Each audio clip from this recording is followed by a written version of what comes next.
हे office setup करायला एवढी मेहनत घेतली, मला खूप भारी वाटलंय. राणी देणार इंद्राला रिटर्न गिफ्ट. राणीने इंद्राला केलं किस.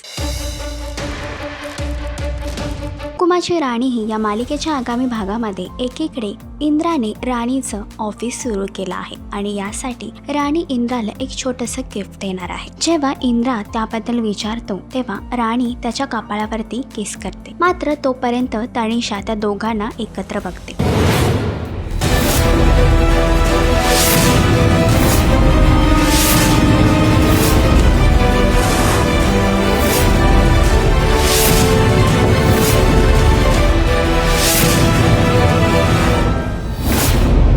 आणि तिचा राग अनावर होतो. एवढंच नव्हे तर ती दोघांना सांगते की तुम्हाला मालती काकी बोलवत आहे आणि बाहेर गेल्यानंतर आबा सांगतात की आता तुला देखील फॅक्टरीमध्ये लक्ष घालायचं आहे आणि तनिषाला सांगतात की इंद्रा देखील तुझ्यासोबत काम करणार. तनिषाच्या मनात चाललेला घोळ राणीला समजेल का? जाणून घेण्यासाठी मालिका नक्की पहा आणि अशीच अपडेट जाणून घेण्यासाठी तुम्ही आमचा चॅनल डेली चक्कर रिजनल याला लाईक, शेअर आणि सबस्क्राईब नक्कीच करा.